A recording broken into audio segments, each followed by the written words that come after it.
oportunidad como... Ay, perdón, Manuel, yo ya me lancé y vos no estabas grabando. Está perfecto, está perfecto. Estamos grabando ahora, así que no te hagas problema. Estamos bien. Bueno, ahora sigo. Bueno, y en el ámbito público ejerce como secretario de Administración y Despacho del Honorable Consejo Deliberante. Y bueno, en esta oportunidad nos va a contar sobre los derechos de la niñez y de la adolescencia, cuáles son los derechos fundamentales de los niños y cuáles son las leyes, ¿no es cierto?, que también que le protegen a ellos. Así que bueno, después, si ustedes quieren realizar algunas preguntas, algunas consultas con respecto a, a lo que van viendo, a lo que van observando en sus prácticas, con respecto a los derechos o a la vulneración de derechos, lo pueden hacer tranquilamente. No sé, Manuel, José María, si quieren dar la bienvenida. Bueno, yo agradecer a nuestro invitado, Jimena, el que se haya tomado este tiempo para compartir con nosotros, con los alumnos, compartir sus conocimientos. La verdad que también decirle a nuestros alumnos que el tema de hoy es vertebral a todos los años, es la principal herramienta de trabajo con la que nosotros vamos a intervenir, que tiene que ver con los derechos, y que recuerden que la intervención de un técnico de niñez, adolescencia y familia se lo hace en clave de derechos, es decir, que toda su intervención está basada en la protección, promoción y restitución de los derechos de las niñas, niños y adolescentes. Por tanto, lo que nos trae hoy el doctor es, de alguna manera, constituye el ideal, lo que nosotros debemos aspirar, proteger, restituir y promover de nuestros niños y adolescentes con los cuales trabajamos. Así es que fundamental, y te agradezco, Jimena, también porque eh, lo invitaste y hoy podemos contar con la presencia del doctor.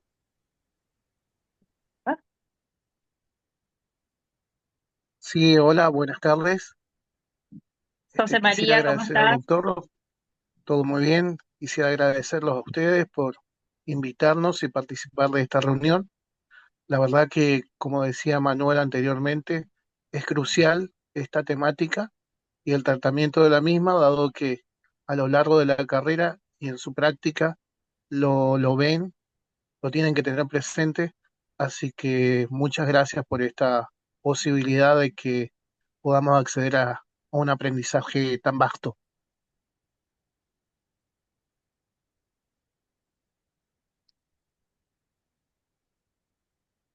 Se me bloqueó.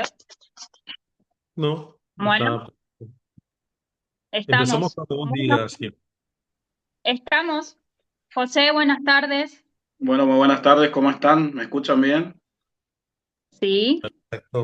Bueno, antes que nada agradecer obviamente la invitación de esta tarde para abordar junto a ustedes un tema bastante amplio, ¿no es cierto? Como complejo, que obviamente no es la intención agotarlo el día de hoy, seguramente ustedes ya vienen incorporando conocimiento en la materia hace tiempo, desde principio de año, incluso de años anteriores. Así que mi idea es darle un humilde aporte como para más que nada generar algún tipo de debate, ¿no es cierto? Primeramente, analizando este cambio de paradigma que creo que todos ya lo sabemos, ¿no es cierto? Hoy hablamos de los derechos del niño, de la niña y del adolescente como sujetos de derecho. Es decir, abandonamos ya hace un tiempo la doctrina conocida como de situación irregular que lo consideraba como un solo objeto de protección. Hoy tanto el niño como la niña, los adolescentes pueden, obviamente, reclamar por sí los derechos que ya les están garantizados por el solo hecho de ser humanos y obviamente eso está amparado en una base normativa que tenemos que conocerlo.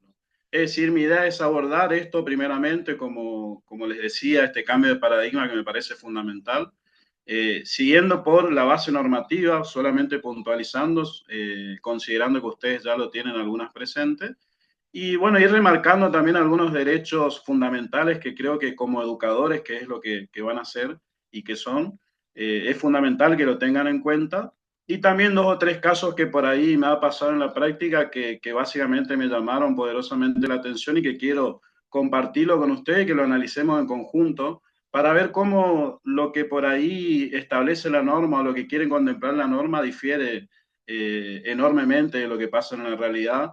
Y creo que como educadores, como funcionarios públicos, tanto en la faz administrativa y judicial, tenemos un gran pendiente, ¿no es cierto?, que tiene que ver muchas veces y tan sencillamente con aplicar a instituciones que ya existen y que por ahí no se la está haciendo de la manera correcta. Si me permiten, voy a ilustrar un poco y apoyarme en una diapositiva que creo que estoy habilitado como para proyectarla. Y bueno, la idea no es que sea una clase magistral, como bien el nombre lo indica, es un conversatorio, así que si tienen alguna inquietud, algo que quieran acotar, algún ejemplo, algún caso que quieren que lo analicemos en conjunto, me parece que va a ser bienvenido y no me molesta para nada que me interrumpan. Así que sin más, si les parece, empezamos.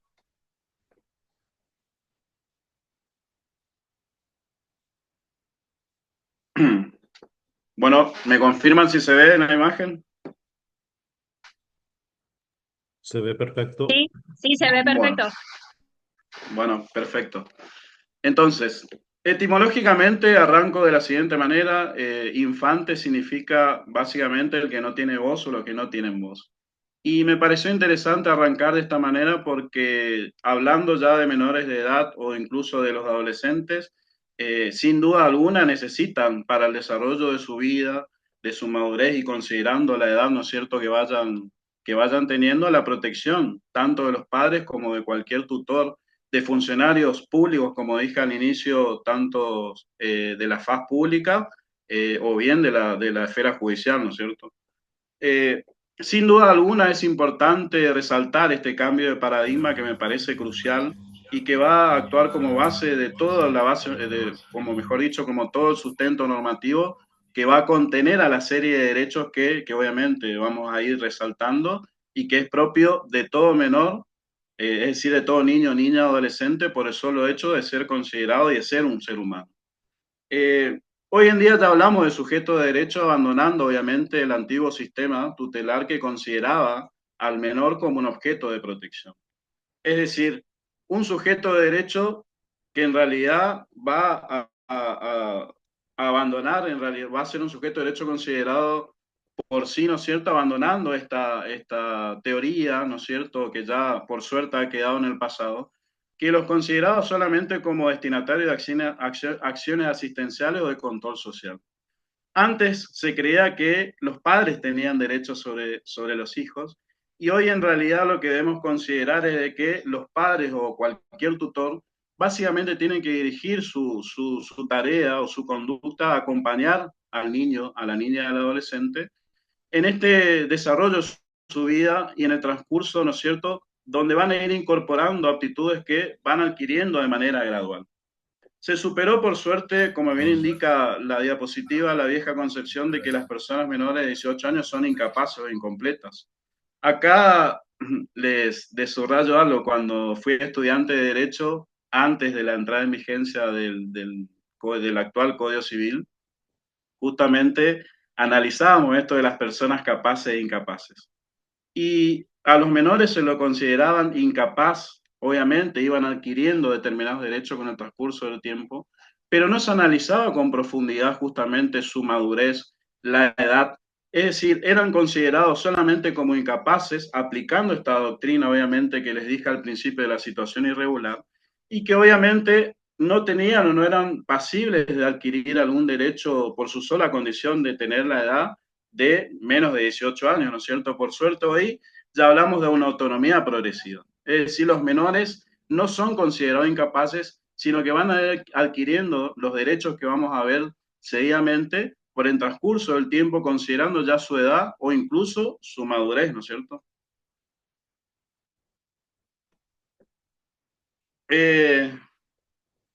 Al hablar de derechos de niños, niñas y adolescentes, obviamente la ley suprema a nivel internacional es la Convención de los Derechos del Niño. Se consideran sujetos de derechos para esta convención a todos los niños, niñas y adolescentes, es decir, que son capaces de ejercerlo y de exigirlos por sí solos. son seres humanos y los destinatarios de sus propios derechos. Obviamente vamos a ver ahora cómo van a reclamar muchas veces por sí solos a través de sus representantes, incluso con la intervención del famoso abogado del niño. Al hablar de sujeto de derechos, obviamente se le reconoce como sujeto con autodeterminación para decidir sobre las cuestiones que lo afectan. Es decir, siempre, como dijimos al principio, toda persona que tenga algún tipo de responsabilidad, ya sea sus padres, sea un tutor, sean los educadores, como el caso de ustedes, la función principal es la de verificar y resguardar en realidad cada uno de estos derechos, es decir, el cumplimiento y el respeto de estos derechos. Y obviamente lo primero que tenemos que hacer como educadores, más precisamente hablando de la función que van a tener el día de mañana, o que incluso ya tienen el día de hoy, es conocer cuáles son esos derechos y cuáles son los mecanismos para denunciar incluso algún tipo de violación a algunos de ellos. Obviamente, al hablar de derechos, tenemos que hablar de la base normativa, es decir, ese conjunto de normas o de leyes o de convenciones que contienen, obviamente, los derechos que le son reconocidos a toda niña, niño y adolescentes. Salvo que ustedes quieren que puntualicemos en alguno, voy a ir pasando y nombrándolos rápidamente para seguir avanzando y ya posicionarnos más detenidamente en lo que tiene que ver en los derechos en sí. Como les decía, a nivel internacional, sin duda la norma fundamental es la Convención de los Derechos del Niño. A nivel nacional, es decir, en la República Argentina, hoy tenemos que hablar de la Ley Nacional 26061 de protección integral de los derechos de las niñas, niños y adolescentes.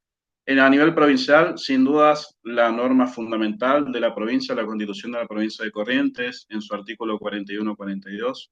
La ley provincial número 5.773 de adhesión a la ley 26061, que recuerdo es esta Ley Nacional de Protección Integral de los Derechos de las Niñas, Niños y Adolescentes. La Ley Nacional 26485 de Protección Integral para prevenir, sancionar y erradicar la violencia contra las mujeres, obviamente también. Y, sin dudas, el Código Civil y Comercial de la Nación. Acá, como docente de la Cátedra de Derecho Internacional Público de las universidades, tanto de la Cuenca de Plata como de la UNE, me parece fundamental y siempre hacemos hincapié en lo que tiene que ver con la jerarquía de las normas. Desde el 1994 y hasta antes era un gran conflicto que obviamente se subsanó y se corrigió en la reforma de 1994, con la incorporación del artículo 75, inciso 22 en la Constitución, que al hablar de las atribuciones del Congreso de la Nación establece la jerarquía que tienen los tratados internacionales en el ordenamiento jurídico argentino. Hoy podemos decir con toda claridad que, según lo que establece ese artículo de la Constitución Nacional, todo tratado tiene en principio jerarquía superior a las leyes. Es decir, que va a estar por encima de cualquier ley que sea sancionada por el Congreso de la Nación. Seguidamente va a enumerar una serie de tratados o convenciones en el segundo párrafo, que eran originalmente 11, y con posterioridad se incorporaron 2 más, y ahí vamos a encontrar a la Convención de los Derechos del Niño de 1889-1990. Y a esta serie de tratados, que básicamente regulan la materia de los derechos humanos, le va a otorgar jerarquía constitucional. Es decir, que van a estar en un plano de igualdad a la Constitución Nacional y van a conformar lo que se conoce como el bloque de constitucionalidad. Y esto es importante porque básicamente lo que está determinando es de que la Convención de los Derechos del Niño es ley suprema para la República Argentina, que los derechos que estén consagrados y los mecanismos que estén estipulados en esta convención son de aplicación obligatoria para la República Argentina, por ser parte de la convención, obviamente, por haberla ratificado, y ninguna ley que esté por debajo, es decir, ninguna ley que sea sancionada por el Congreso de la Nación puede ir en contra de lo que establece esta Convención de los Derechos del Niño. Me pareció importante aclarar esto porque, obviamente, la Convención de los Derechos del Niño va a ser nuestro puntapié, hablando de la República Argentina, ¿no es cierto?, como para entender cómo se va delineando hacia abajo el sistema normativo argentino en esta materia, es decir, en lo que tiene que ver con el reconocimiento de los derechos y la protección de los derechos de los niños, la niña y los adolescentes. Y para terminar la idea, bueno, también decirle que este artículo 75, inciso 22, tiene un último párrafo que establece un mecanismo para que otros tratados, que sean obviamente de derechos humanos, adquieran también jerarquía constitucional. En cuanto a algunas enunciaciones o elementos, observaciones que debemos tener en cuenta, también que van a ir de alguna manera considerando ya en la práctica lo que tiene que haber la aplicación de las normas y más precisamente de la Convención sobre los Derechos del Niño, no podemos dejar de tener en cuenta algunas observaciones generales del Comité de los Derechos del Niño y solamente a manera de ejemplificación voy a nombrar algunas como la observación general número 1, que son los propósitos de la educación del 2001, la observación general número 7, que tiene que ver con la realización de los derechos del niño en la primera infancia del 2005, y la observación general número 12, que versa sobre el derecho del niño a ser escuchado del año 2009. Como les decía, a nivel país, a nivel de la República Argentina, no podemos obviar la existencia, la vigencia de la ley 26061, que es la Ley de Protección Integral de las Niñas, Niños y Adolescentes. Esta es la ley, obviamente, que va a regir junto a la Convención sobre los Derechos del Niño, a la cual estuvimos haciendo mención, y va, obviamente, a estipular y a resguardar los derechos de los niños, niñas y adolescentes y a establecer mecanismos de protección que vamos a ver en unos minutos. Con respecto a la Convención de los Derechos del Niño, esto es el puntapié, como les dije inicial, es la base de justificación de toda la normativa argentina, en el caso que estamos analizando, y también en la provincia de Corrientes, porque ahora vamos a ver algunos organismos que existen en la actualidad que buscan justamente, o mejor dicho, tienen como función la protección de los derechos de los niños, pero sin dudas toda esa normativa, como me parecía importante aclarar, tienen que ver y tienen que estar en sintonía con lo que establece la Convención de los Derechos del Niño. No puede ir en contra y obviamente lo que puede hacer siempre cualquier norma es ampliar el espectro de derechos que establece la Convención, pero obviamente nunca va a ser mínimo la consideración o el grupo de derechos o el sistema de protección que lo que esté establecido en la misma Convención de Derechos del Niño. Siempre va a ser complementario y siempre tiene que estar en sintonía con lo que establece la misma convención. En cuanto a la definición de niño, debemos decir que es todo ser humano menor de 18 años, excepto aquellos que en países que obviamente son parte de la Convención de Derechos del Niño establezcan una mayoría de edad más temprana. Es decir, de que si obviamente, según la normativa interna del país que forma parte de esta convención, la mayoría de edad se adquiere antes de los 18 años, obviamente va a ser considerado niño hasta la edad en la que adquiera la mayoría de edad. En cuanto a la Argentina, que ratificó la convención en virtud de la ley 23849, dispuso que obviamente se entiende por niño a todo ser humano desde el momento de su concepción y hasta los 18 años, en consonancia con lo que establece la Convención sobre los Derechos del Niño. Ahora bien, es importante definir también a qué se entiende por infancia y básicamente vamos a decir de que es desde el nacimiento y primer año de vida, pasando por el periodo preescolar hasta la transición al periodo escolar. Preescolar, perdón, por el periodo preescolar hasta la transición al periodo escolar. No es lo mismo ser niño que ser adolescente. Y acá viene la pregunta obligada, ¿por qué? Porque obviamente, como dijimos en este sistema de protección integral, el niño, la niña y adolescente va a ir adquiriendo derechos, obviamente en el transcurso del tiempo, considerando su edad y hoy en la actualidad considerando también su madurez y alguna situación personal o incluso también familiar. Entonces, tenemos que diferenciar dentro del universo de derechos que se le reconocen en conjunto, aquellos que son propios de determinada edad, es decir, lo que son propios propios de los niños propiamente dichos y lo que le van a considerar, o mejor dicho, van a ser reconocidos a los adolescentes. Y esto tiene que ver justamente con algunos aspectos que obviamente se reconoce en la vida del adolescente y no, por ejemplo, la del niño, que tiene que ver con el sentido de la autonomía, es decir, se supone que naturalmente las personas a medida de que vayamos creciendo, vamos forjando esta autonomía, es decir, la posibilidad de tomar nuestras propias decisiones, de reclamar los derechos que obviamente nos son reconocidos, y también, obviamente, la de cuestionar el sistema de referencia como para la interacción con la sociedad, es decir, de cuestionar y expresar sus ideas a cualquier tema y más aquellos que obviamente los involucren y que afecten a su vida personal. Entonces, no es lo mismo hablar de niños que hablar de adolescentes. A ambos, es decir, se les reconoce un grupo de derechos que pueden ser considerados como comunes, perdón, pero algunos ya obviamente van a ser propios de la adolescencia, que va básicamente de los 13 a los 18 años que se adquiere la mayoría de edad. Acá vamos a hacer obviamente mención para clarificar un poquito más a lo que establece nuestro Código Civil en el artículo 25 al hablar de menor de edad y adolescente. Menor de edad, como les dije, no ha cumplido los 18 años, pero el Código obviamente va a hablar de adolescente a aquellos menores de edad que cumplió 13 años, es decir, de 13 a 18 años vamos a considerarlo como adolescentes.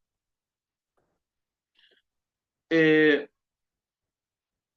cuanto a la posibilidad de ejercer los derechos, como le decía, obviamente no es lo mismo hablar de menores de edad, de niños, niñas, que de adolescentes. Obviamente, de acuerdo a su edad y a su madurez, van a tener que reclamar la asistencia, obviamente, de un tutor, como pueden ser sus padres, para reclamar algún tipo de derecho, o bien hacerlo por sí solos, incluso entrando en conflicto con los intereses de los padres propiamente, donde acá lo que nos determina el principio rector del ordenamiento que tiene que ver con los menores, que es el interés superior del niño, obviamente siempre se va a tener que buscar lo que se considere mejor para el niño, niña o adolescente. La persona menor de edad ejerce su derecho a través de sus representantes legales. Pero, como les decía, la que cuenta con edad y grado de madurez suficiente puede ejercer por sí los actos que le son permitidos por el ordenamiento jurídico. Más adelante vamos a clarificar un poquito más y vamos a ver cómo en algunos casos los menores tienen que ser obviamente asistidos por sus representantes legales y en otros casos, como les decía, ya lo pueden hacer en cuanto a reclamar sus derechos por sí solos y muchas veces también entrar en algún tipo de conflicto con los intereses de los padres o del grupo familiar. En cada una de las etapas de la vida adquieren ciertos derechos de acuerdo a su edad y grado de madurez y gozan de una protección especial. Ahora bien, ¿derechos a qué? ¿Sí? Como bien indica la imagen, tan básicos como generales. ¿Cuáles son estos derechos que se le reconocen a todo niño, niña o adolescente? Primero, derecho a ser oído. Es fundamental y en algún momento voy a clarificar y va a ser uno de los ejemplos que le dije al inicio que me interesaría analizarlo con ustedes para ilustrar un poquito esto que tiene que ver con el derecho a ser oído. Derecho a ser protegidos, derecho a la vida, sin duda, a la dignidad y a la integridad personal, derecho a la identidad, derecho a la igualdad, derecho a la educación, derecho a la salud, derecho a la recreación, juego, deporte y descanso, derecho a la convivencia familiar y comunitaria y derecho a no ser explotado. Todos estos derechos encuentran su sustento, su fundamento, su base en 4 principios rectores que seguramente ya lo tendrán presente, pero que no está de más que lo volvamos a recordar. Primeramente, a la no discriminación. Obviamente es fundamental de que todo niño o niña o adolescente no sea discriminado por ninguna causa, ni por su nacionalidad, ni por su edad, ni por su raza, etc. La adhesión al interés superior del niño, como les decía, este principio rector, que también es la base de todo el sistema normativo que regula la materia, va a determinar básicamente de que siempre debemos buscar y proteger el interés superior del niño, incluso cuando entra en conflicto con otros intereses, y básicamente tiene que ver con que vamos a tener que buscar, y esto hablo desde el punto de vista de padres, de incluso funcionarios judiciales, de funcionarios administrativos de la esfera pública, siempre delinear las políticas y tomar las decisiones que busque conseguir lo que sea mejor para ese niño, niña o adolescente. El tercer principio rector tiene que ver con garantizar el derecho a la vida, la supervivencia y el desarrollo. Y por último, el derecho a la participación. Obviamente, está de más decirle de que hoy se reconoce este derecho de participación a todo niño, niña y adolescente, básicamente con la posibilidad de que tiene que ser partícipe e incluso escuchado en cuanto a sus opiniones en todos aquellos aspectos que puedan involucrar o afectar su vida o el desarrollo de su vida personal. Estos principios, como les dije, son la base para que todos y cada uno de los derechos se conviertan en realidad. Como también le indicaba al hablar de los derechos de niñas, niños y adolescentes, el principio rector que tenemos que tener en cuenta tiene que ver con este famoso interés superior del niño, ¿no es cierto? Debe considerarse como el eje, ¿no es cierto?, como la columna vertebral o un principio rector de toda la normativa que va a regular los derechos del niño, la niña y los adolescentes. Toda aquella decisión que obviamente tenga que tomarse y que afecte a un niño o a un grupo de niños, niñas o adolescentes, obviamente tiene que ser garantizando este interés superior del niño.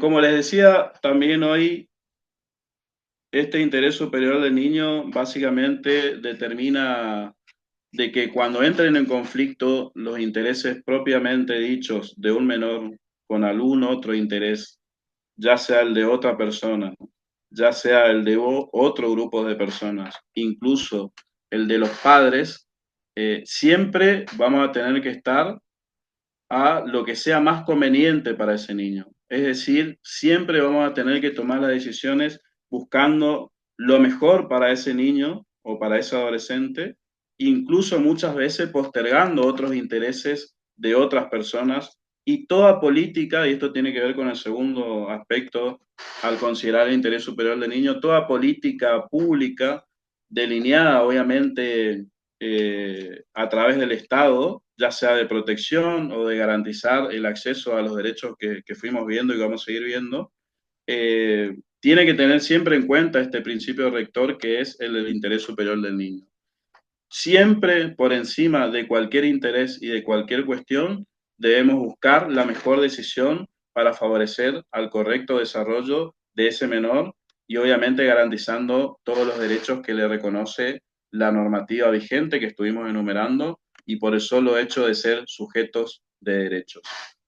Ahora bien, es importante también dejar algunos interrogantes porque nos pasa muchas veces a los profesionales, nos pasa a los funcionarios, también a algunos jueces, esto de que en realidad no queda muy claro o no tenemos muy en claro cómo se plasma el interés superior del niño, cuándo hay que tenerlo en cuenta y quién lo decide.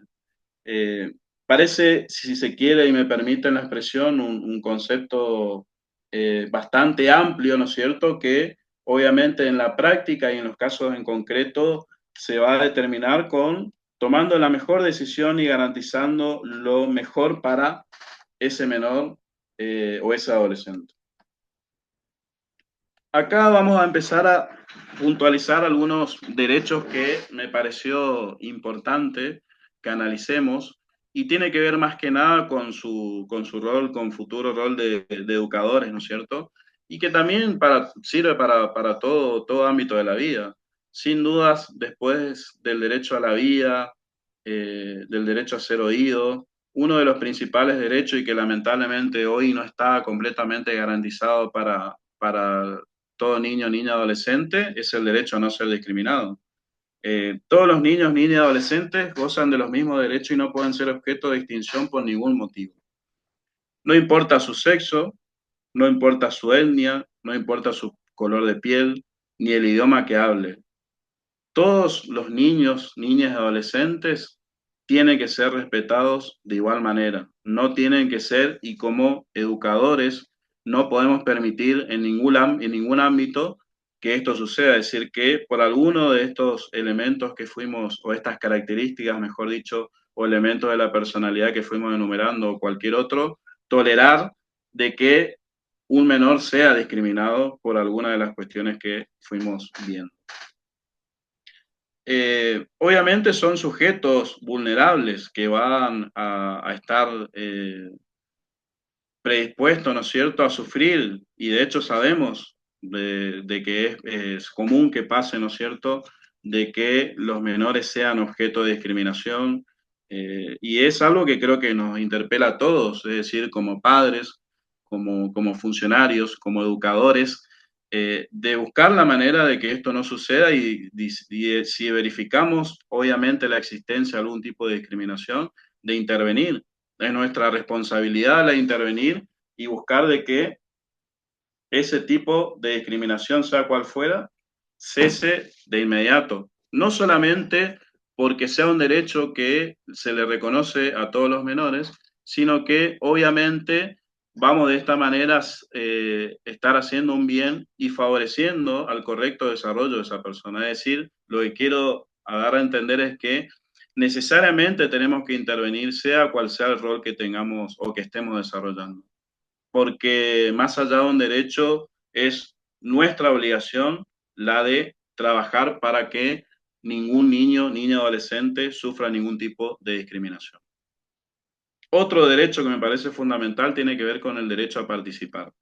Y participar en distintos ámbitos, pero en este caso puntualizar en lo que tiene que ver con la educación, ¿no es cierto? Participar en el desarrollo de su propia educación, ya sea en ámbitos escolares o en el núcleo familiar.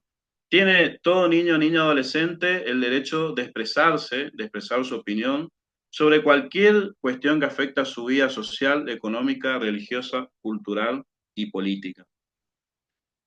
Este derecho implica obviamente de que el niño, niña, adolescente pueda emitir sus opiniones, del otro lado y como correlato de que sea escuchado, el derecho de acceso a la información y el derecho a la libertad de asociación. Que sea respetado este derecho, me parece que también obviamente nos incumbe a todos y es una responsabilidad hacerlas cumplir. Respetar las opiniones significa, obviamente, escucharlas y nada más. No necesariamente implica, como se ve en la imagen, que tengamos que obedecerlas por sí o aprobarlas, ni que sean tenidas en cuenta incluso. Con ser oídas y consideradas es suficiente. Acá me parece importante resaltar algo que me parece fundamental y tiene que ver con el ejercicio de la profesión. Eh,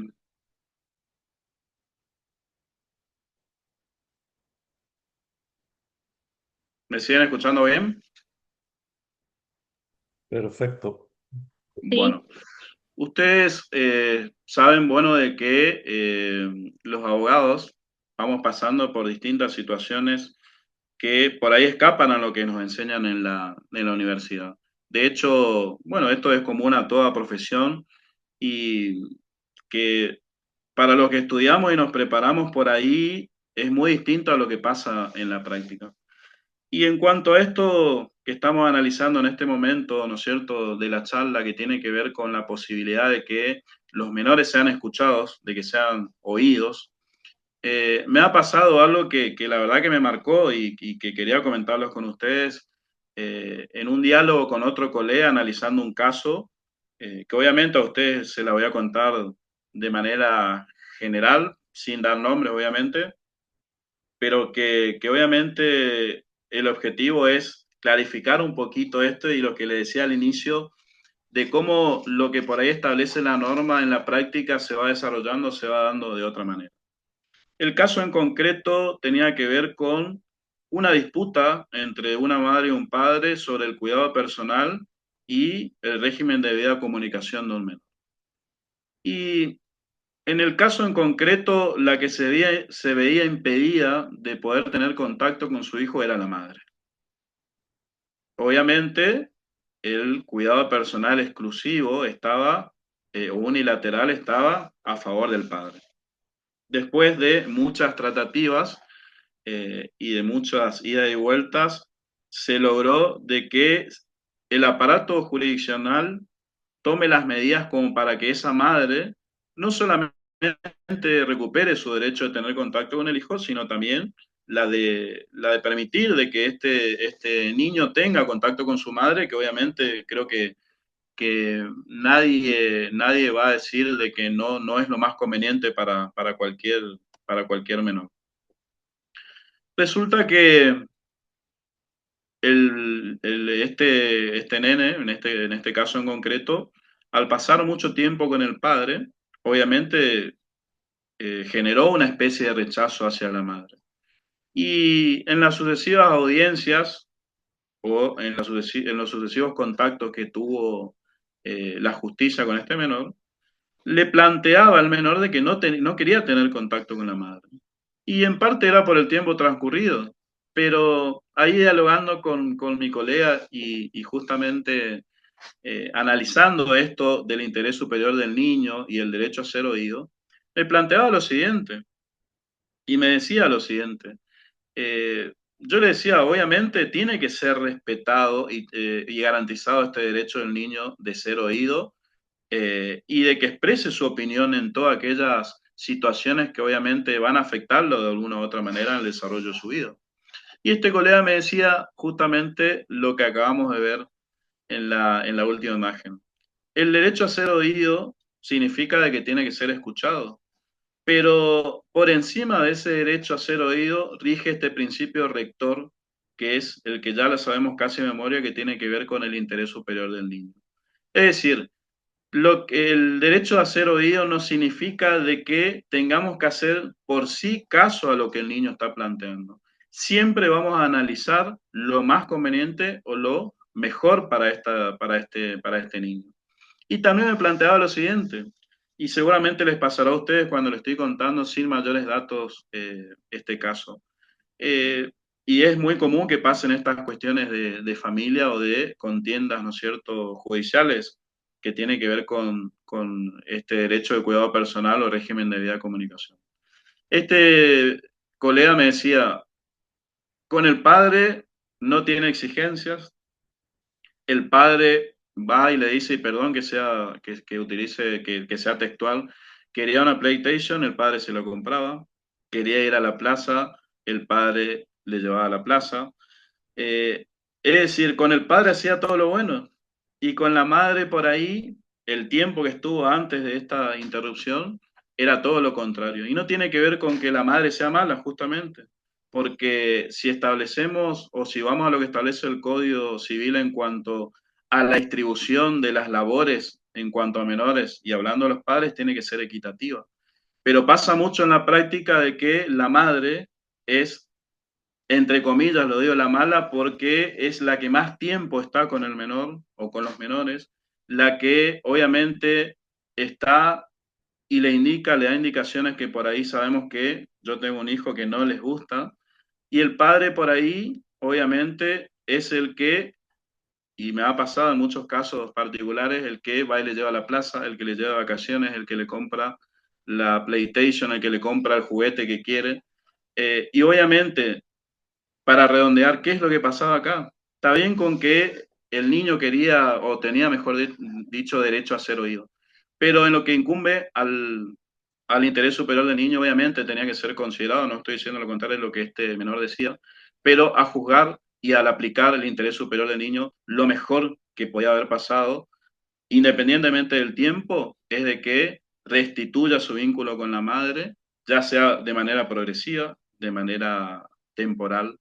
eh, y este es el ejemplo que obviamente quería comentarles en cuanto a este derecho. No sé qué les parece, no sé si quiere alguien acotar algo, si le es útil o no. Y básicamente es esto, es decir, Profe, es un derecho de todo niño, ¿no es cierto? El de ser oído, pero siempre tenemos que estar a lo que mejor sea para este menor, para tomar la mejor decisión, ¿no es cierto? profe, una pregunta. Sí, Pero al niño no se le hizo cámara Gesell porque el vínculo que no quiere tener con la madre, digamos. Si sí, es sí, solamente por el obviamente. hecho Yo de que obviamente conoce, no sí. entré en los pormenores del caso. No hay ninguna, es decir, no hay ningún, no había en el caso ningún impedimento grave como para que tenga contacto con la madre. Ah, ah, Era básicamente esto que estamos analizando.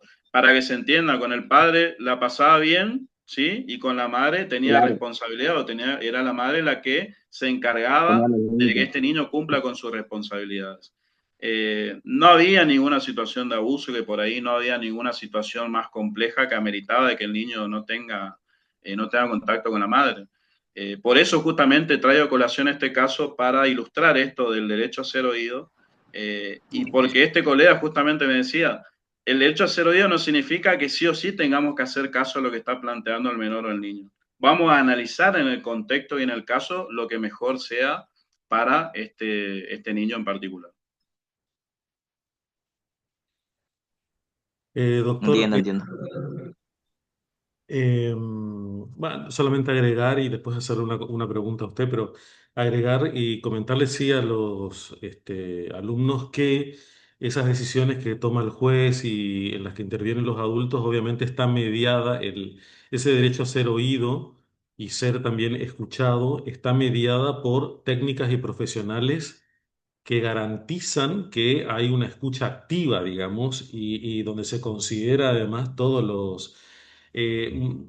muchas veces nosotros imaginamos que cualquier adulto se puede sentar con un niño y decirle, ¿vos qué querés? No, eso depende de la edad del niño, hay técnicas, algunos lo hacen a través de los juegos, a través de test, se hacen en cámara Gesell, se hacen en ambientes controlados, pero de manera tal de garantizar que la técnica que se utiliza, que se emplea, es la adecuada para que haya la menor cantidad de interferencias en las opiniones que tiene el niño en lo que quiere decir, niño o adolescente, digamos, ¿no?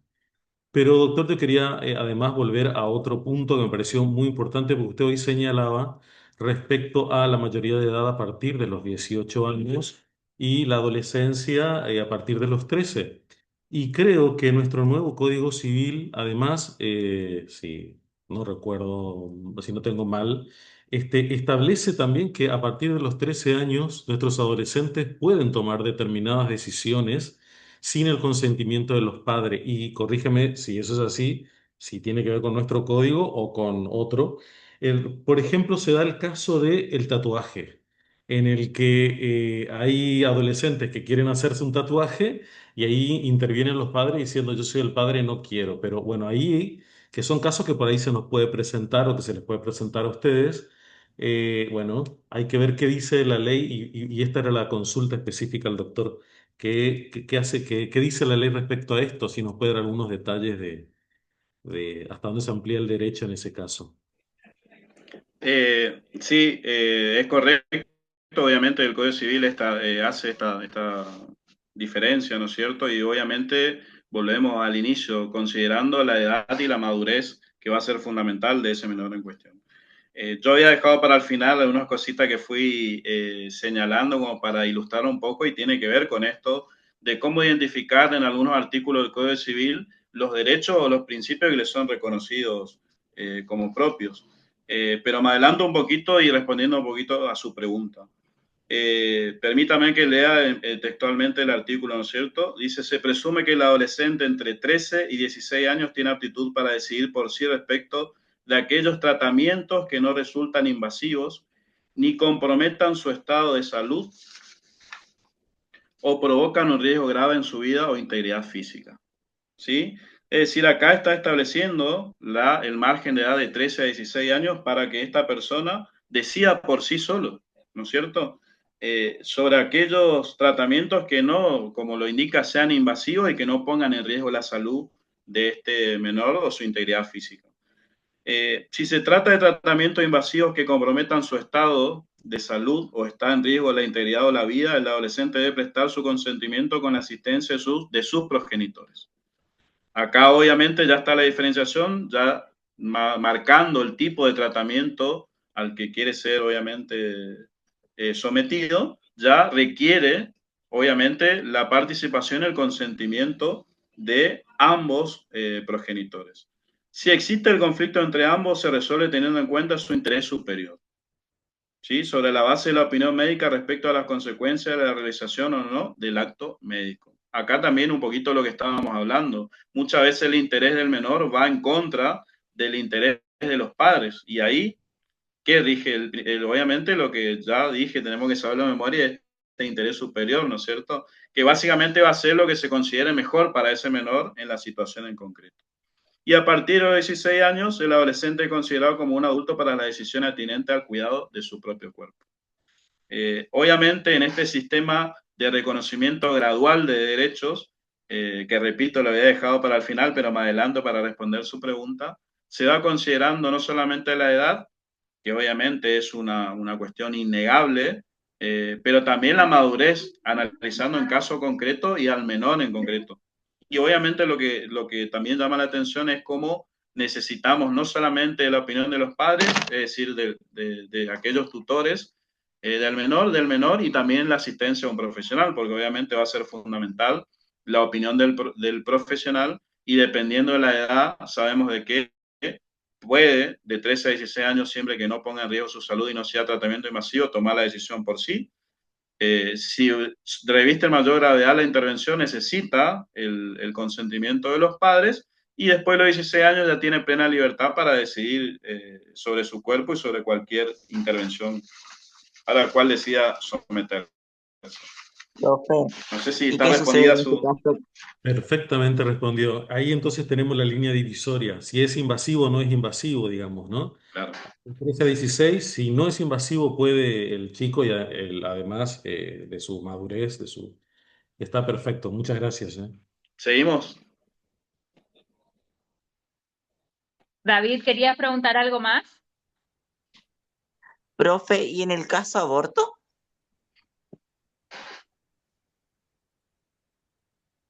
No puede, yo tenía entendido que las menores de entre 3 y 16 años sí podían ejercer su derecho a abortar sin consentimiento del padre y del progenitor de la criatura.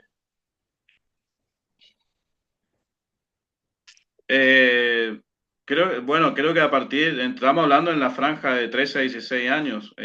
Mayor de 13 creo que sea la ley, la verdad que en honor a la verdad no recuerdo exactamente, pero creo que es como decís vos, sí podía, obviamente considerando el caso en particular, poder someterse a la interrupción voluntaria. Mayor de 16 años, sí, como lo establece el Código Civil, ya tiene plena libertad de poder tomar esta decisión, ¿no es cierto? Pero no sé si alguno de los profesores tiene mejor en claro, obviamente bienvenido sea. Yo particularmente no tengo, en honor a la verdad, muy en claro en este momento cómo era considerada la edad en este caso en particular.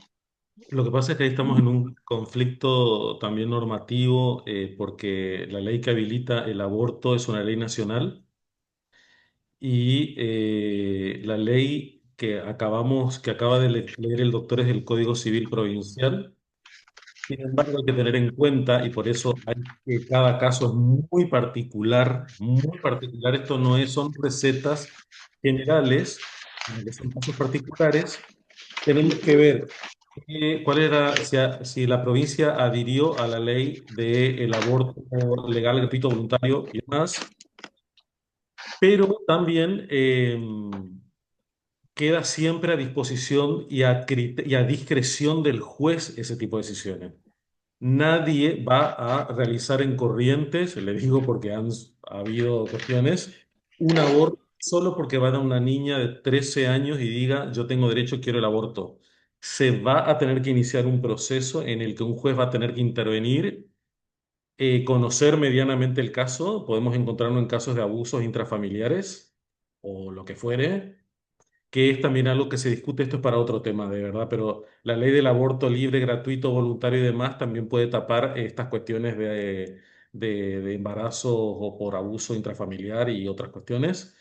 Pero lo que es seguro, chicos, es el hecho de que el empleado público, o sea, el doctor, el médico, lo que fuere, para realizar esa intervención, va a tener que contar con la venia de un juez. Hoy día, difícilmente, acá en Corrientes, además, que se ha declarado, el Estado se ha declarado a favor de las dos vidas, es una declaración del Ejecutivo, por lo menos, eh, tiene que tener un juez intervención, digamos, también. Y Acá eso se me sabía, digamos, permite, para clarificar un poquito, menores de 13 años se requiere el consentimiento de la persona menor de edad con la asistencia de un referente legal o afectivo. Menores de 13. Entre 13 y 16 años se requiere el consentimiento informado de la persona gestante, pero también puede ser necesaria la asistencia de un referente afectivo, como un padre, madre o representante legal para resguardar su interés. Y mayores de 16 años tienen plena capacidad para decidir, como decíamos, dar su consentimiento de forma autónoma para interrumpir su embarazo. Eso es lo que establece la ley de interrupción voluntaria del embarazo a nivel nacional, obviamente. Acá en Corrientes hay mucho inconveniente, como bien lo indicó el profesor, y también con la famosa objeción de conciencia, ¿no es cierto? Que obviamente tenía que ver con la opinión personal, ya no profesional, del médico, en este caso, que tendría la responsabilidad de intervenir o no. Hay mucho inconveniente en eso, pero esa es en realidad la franja etaria que debe considerarse. Menor de 13 años, para calificar, tiene que estar con asistencia del padre o de algún referente legal o afectivo. Entre 13 y 16 también se podría requerir, dice la ley, y mayor de 16 sí ya tiene plena voluntad para decidir sobre interrumpir, en este caso, voluntariamente el embarazo. Súper, ¿Seguimos? por favor.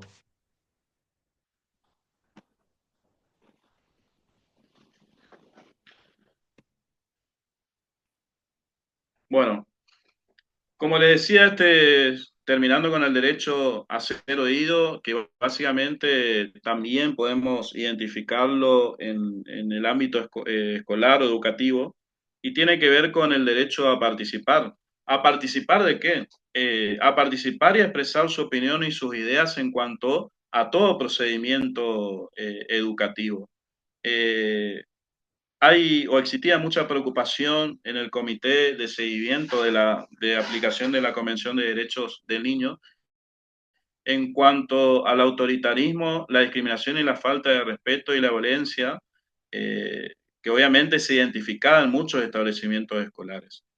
Básicamente porque los entornos no eran los indicados los que propiciaban de que el niño tenga en realidad plena libertad para expresarse y para participar de todo el proceso educativo, del cual obviamente va a ser parte.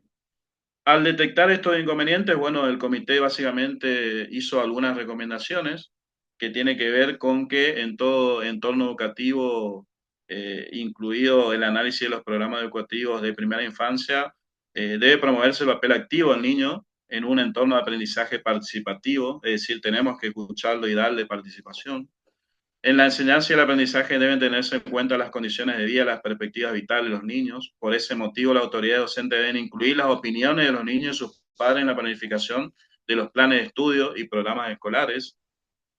Y para que la enseñanza de los derechos humanos haga sentir su influencia en las motivaciones y las conductas de los niños, los derechos humanos deben practicarse en las instituciones en que el niño aprenda, juega, vive junto con otros niños y adultos.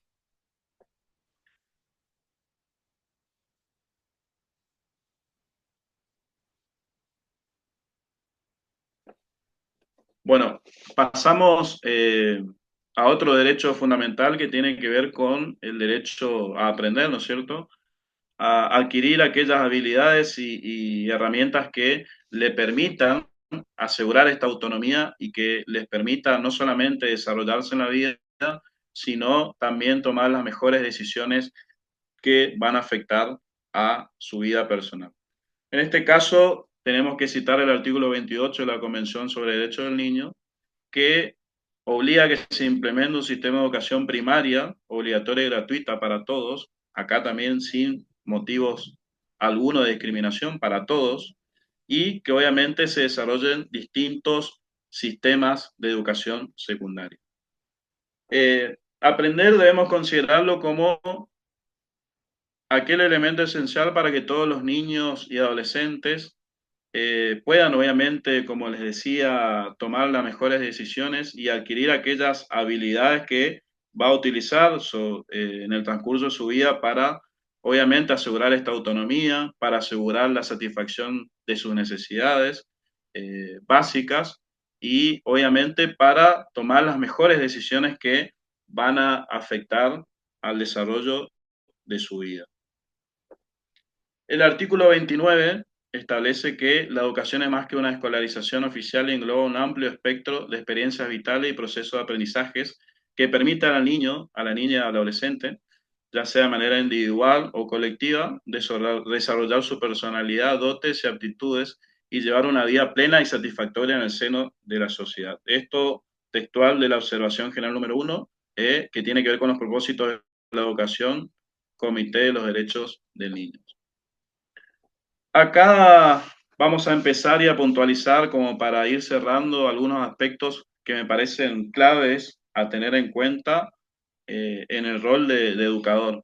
Y tiene que ver básicamente con la obligación de los agentes de la educación. Esto está establecido en la Ley Nacional 26061 y debemos arrancar con el deber de comunicar. Los agentes de cualquier establecimiento educativo de salud, ya sean públicos o privados, tienen la obligación de comunicar cualquier circunstancia irregular en cuanto al reconocimiento o la garantía de los derechos que fuimos enumerando y algunos puntualizando ante las autoridades administrativas o judiciales que tengan, obviamente, en su función la protección y la garantía de estos derechos. La ley 26.206 en el artículo 67 establece con claridad de que en cuanto a la obligación de los docentes, debe puntualizarse la de proteger y garantizar los derechos de las niñas, niños y adolescentes que se encuentran bajo su responsabilidad en concordancia con lo que establece la Ley Nacional 26.061. ¿Cómo debemos actuar si como sujetos de algún establecimiento escolar o en el proceso, obviamente, de educación de un niño, niña, adolescente? Primeramente, dirigirnos ante las oficinas o los organismos administrativos.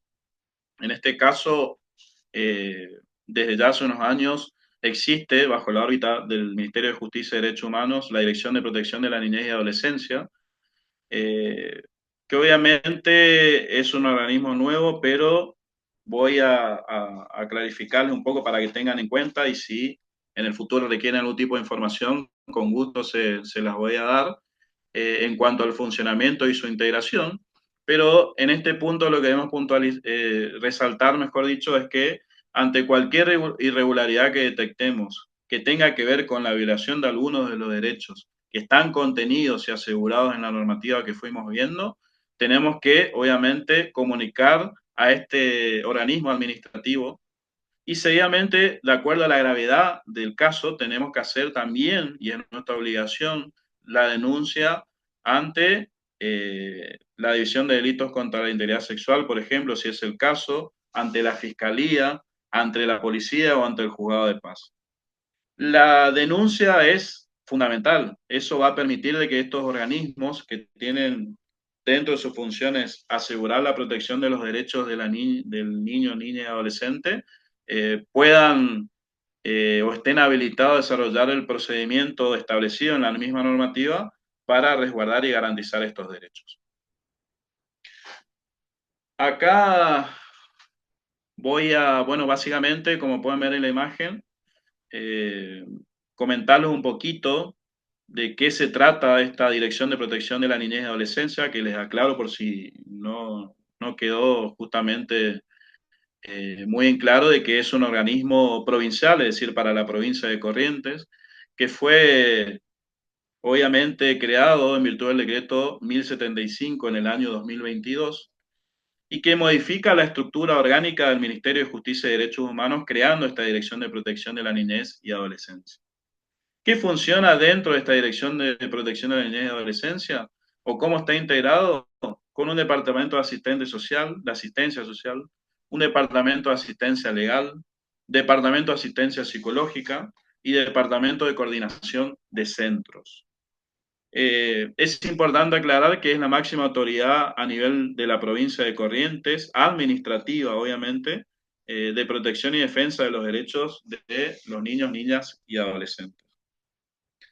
A su vez está, obviamente, coordinado por varios ministerios del Poder Ejecutivo Provincial, Ministerio de Seguridad, Ministerio de Hacienda y Finanzas, Ministerio de Educación, Ministerio de Salud Pública y Ministerio de Desarrollo Social. También cuenta con un departamento de fiscalización que va a, o mejor dicho, su principal función es la de control y supervisión y habilitación de los establecimientos públicos y privados encargados de la guarda, contención y resguardo de los niños, niñas y adolescentes que se encuentren en situación de vulnerabilidad o obtención de sus derechos. Rápidamente, ¿cuáles son las funciones de los miembros de la coordinación interministerial? El asistir, obviamente, a las reuniones convocadas y coordinadas por el titular del Ministerio de Justicia y Derechos Humanos, dar respuestas efectivas y ágiles a las problemáticas planteadas en cada reunión, ejecutar y tomar todas las medidas de acciones concretas haciendo efectivas las normas de protección y defensa de los niños, niñas y adolescentes en el ámbito de sus competencias, diligenciar medidas que garanticen el ejercicio o restitución de los derechos de los niños y adolescentes y sus familias, instruir a los responsables de los distintos ministerios y organismos estatales con la finalidad de dar respuesta a las medidas adoptadas en protección de los derechos de los niños, niñas y adolescentes. En cuanto a la responsabilidad de todo centro educativo, podemos nombrar a aquellas que tienen que ver con tomar las medidas inmediatas de protección de los derechos, obviamente reconocidos en la normativa que estuvimos analizando a todo niño, niña y adolescente, informar sobre los recursos disponibles o sobre aquellas políticas destinadas al resguardo y a garantizar la debida vigencia y protección de estos derechos, mantener una fluida comunicación con las familias y obviamente informar de todas medidas con las que cuente el organismo para eliminar o interferir en cualquier situación de violencia y obviamente implementar y llevar adelante un protocolo de actuación ante situaciones de bullying que sabemos que es una problemática actual, compleja y preocupante. En cuanto al bullying, de más está decir que tiene consecuencias negativas y obviamente para todo menor que lo sufra. Y está en nuestro papel de educadores, obviamente, desarrollar y tomar las herramientas que tengamos a nuestro alcance como para evitar cualquier tipo de situación de discriminación y también de bullying, como es el caso al cual estamos haciendo mención. En cuanto a las obligaciones de los agentes de la educación, tenemos que, obviamente, en esta situación hablar del deber de comunicar. Un poco ya lo vimos al analizar la existencia o la detección de algún tipo de violación de algún derecho reconocido a los niños, pero obviamente estamos obligados a comunicar y a denunciar ante los organismos provinciales, ¿no es cierto?, ya sean administrativos o en la esfera judicial, de cualquier irregularidad, cualquier hecho de violencia o cualquier acto que obviamente menoscabe o que restrinja el acceso de algunos de los derechos que están garantizados en la normativa que contempla obviamente los derechos del niño, niña y adolescente. En correlato a esto, todo funcionario público o funcionario judicial tiene la obligación de receptar la denuncia y de llevar adelante o de implementar el mecanismo establecido también en la misma normativa como para restituir y de manera inmediata el derecho que obviamente está sido vulnerado en el caso en concreto. Básicamente, también debemos resaltar obviamente, correlato entre el derecho a la igualdad, al cual hicimos mención, y la no discriminación.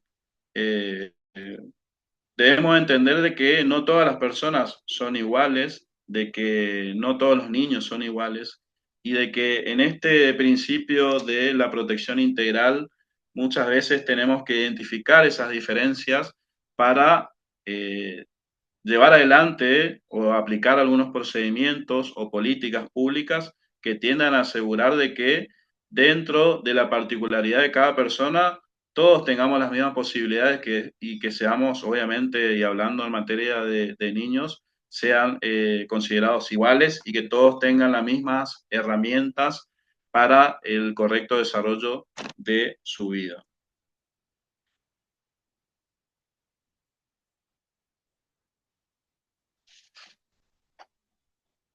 Bueno, con eso básicamente culminamos la idea principal. Eh, para, si me permiten, para lo último, ya nos adelantamos un poquito con la pregunta que hizo el profesor, pero algunas cositas que fui marcando para que las analicemos en conjunto para de esta manera ir finalizando, salvo que ustedes quieran profundizar algún tema en particular o obviamente quedo abierto a las preguntas que consideren convenientes. Pero fui puntualizando algunos artículos del Código Civil, y esto les repito ya para ir finalizando, que habla sobre el reconocimiento de derechos de los menores y cómo se va aplicando teniendo en cuenta algunos principios rectores e incluso algunos derechos que fuimos puntualizando y viendo en la tarde de hoy. Tengo que decirles de que por mucho tiempo la normativa argentina no estuvo adecuada a lo que establecía la Convención sobre Derechos del Niño hasta la entrada en vigencia del actual Código Civil. Por ahí había muchos grises, incluso contradicciones que obviamente en algunos casos fueron subsanadas con el nuevo código, con la aplicación de nuevos institutos o resaltando esto que decíamos al iniciar la charla, de considerar al niño o niña adolescente como un sujeto de derecho y no solamente como un objeto de protección. En cuanto a algunos derechos, y arranco para ir puntualizando algunas cositas, por ejemplo, el artículo 26 del Código Civil establece de que ejercicio de los derechos por la persona menor de edad. La persona menor de edad ejerce su derecho a través de sus representantes legales. Eso creo que no hay duda. No obstante, la que cuenta con edad y grado de madurez suficiente puede ejercer por sí los actos que le son permitidos por el ordenamiento jurídico. En situaciones de conflicto de intereses con sus representantes legales puede intervenir con asistencia letrada. Obviamente acá, si ustedes analizan, vamos a tener en cuenta el primer principio rector que tiene que ver con la capacidad progresiva. No consideramos actualmente al menor como un incapaz por sí. Debemos reconocer que a través de adquirir mayor edad y considerando el grado de madurez de cada niño, va a ir incorporando mayor derecho, obviamente considerando no solamente lo que establece la norma, sino la situación particular de ese menor. Y también resaltar lo siguiente, que cuando el artículo hace mención a la posibilidad de actuar a través de un representante o asistencia letrada cuando exista conflicto de intereses, estamos hablando de la figura del abogado del niño, ¿sí? Es decir, este niño puede, obviamente, concurrir a la justicia a través de la figura del abogado del niño, que va a ser un representante que va a ir a la justicia a reclamar el reconocimiento y asegurar el reconocimiento de los intereses de este niño, y que es una figura relativamente nueva que por ahí ni siquiera muchos de los juzgados de familia hoy entienden la importancia del rol del abogado del niño en defensa de los intereses de los menores. La persona menor de edad tiene derecho a ser oída en todo proceso judicial que le concierne, así como participar en las decisiones sobre su persona. Es algo que también estuvimos puntualizando y que tiene que ver con el derecho del niño a ser escuchado. Se presume que el adolescente entre 13 y 16 años tiene aptitud para decidir por sí respecto a aquellos tratamientos que no resultan invasivos. Eso era un poquito lo que ya estuvimos puntualizando, pero siempre garantizando el interés superior del niño. Hay veces de que cuando se trata de alguna intervención, algún procedimiento que no afecta a la integridad física del menor, va a poder tomar la decisión por sí solo. Si se trata de tratamiento más complejo, como lo estuvimos diciendo, va a necesitar el consentimiento de los padres, y a partir de los 16 años va a poder tomar la decisión que considere más conveniente con total libertad. El artículo 595, siguiendo, en cuanto a la adopción, la figura de la adopción, y ahí también me gustaría cerrar con un ejemplo, un caso, mejor dicho. Los principios generales, la adopción se rige por los siguientes principios: el derecho del niño, niña o adolescente a ser oído y a que su opinión sea tenida en cuenta según su edad y grado de madurez, siendo obligatorio requerir su consentimiento a partir de los 10 años. Repito, el derecho del niño, niña o adolescente a ser oído y a que su opinión sea tenida en cuenta según su edad, grado de madurez, siendo obligatorio requerir su consentimiento a partir de los 10 años. Acá podemos identificar uno de los principios rectores que tiene que ver con la capacidad progresiva y también el derecho del niño a ser escuchado. En cuanto a la administración de los bienes del hijo menor de edad, el artículo 697 del Código Civil, al hablar de las rentas, establece que la renta de los bienes del hijo corresponde a éste. Los progenitores están obligados a preservarlas, cuidando de que no se confundan con sus propios bienes. Solo pueden disponer de las rentas de los bienes del hijo con autorización judicial y por razones fundadas en beneficio de los hijos. Los progenitores pueden rendir cuentas a pedido del hijo, presumiéndose su madurez. Otra vez, identificando el principio rector de la capacidad progresiva y el interés superior del niño. Algo muy interesante que tiene que ver con la capacidad de contraer matrimonio, que está obviamente regulado en el artículo 403, son impedimentos dirimentes para contraer matrimonio. Para escuchar. Estoy hablando en serio. Basta, te estoy hablando en serio. Bueno. Chicos, ¿pueden silenciar sus micrófonos, por favor? Ahí ya silencié, Jimena, ya le silencié. Ah, gracias, Manuel. Seguimos. El artículo, bueno, vamos de nuevo. Artículo 403 son impedimentos dirimentes para contraer matrimonio, tener menos de 18 años. Hablamos otra vez de la capacidad progresiva, este principio rector. El artículo 404 habla de la falta de edad nupcial. En el supuesto del inciso F, que era el que analizamos hace un ratito, del artículo 403, el menor de edad que no haya cumplido la edad de 16 años puede contraer matrimonio válido previa dispensa judicial. El menor que haya cumplido 16 años puede contraer matrimonio con la autorización de sus representantes legales. A falta de esta, puede hacerlo previa dispensa judicial. La decisión judicial debe tener en cuenta la edad y el grado de madurez alcanzados por la persona. Y el artículo 645, actos que requieren el consentimiento de ambos progenitores. Si el hijo tiene doble vínculo filial, se requiere el consentimiento expreso de ambos progenitores para los siguientes supuestos: autorizar a los hijos adolescentes entre 16 y 18 años para contraer matrimonio. Otra vez, acá identificando los principios rectores de la capacidad progresiva, el interés superior del niño y el derecho a ser escuchados. Bueno, algunos ejemplos que me parecieron interesantes como para ilustrar, no son los únicos. Y para cerrar, al menos por mi parte, traerle otro caso que me ha llamado poderosamente la atención en el ejercicio profesional, y que tiene que ver con básicamente el Instituto de la Adopción. Me ha tocado intervenir en un caso, obviamente, como les decía, en el que un hombre y una mujer buscaban adoptar a una niña. Y esto les aclaro antes de la entrada en vigencia del actual Código Civil. La niña era oriunda de Paso de la Patria. Y como ustedes saben, y si no lo saben, el proceso de la adopción era o sigue siendo, a pesar de que lo que se buscó con el nuevo código es acelerar los procesos en cuanto al otorgamiento de la adopción propiamente dicho, pero era un proceso muy tedioso. Había casos donde personas no llegaban a perfeccionar la adopción y tenían solamente la guarda, que era una etapa previa al otorgamiento de la adopción, donde básicamente se analizaba si era conveniente, si era adecuado, si esa familia reunía las condiciones mínimas para incorporar a su familia al niño en cuestión, eh, para después, obviamente, otorgar la adopción definitiva.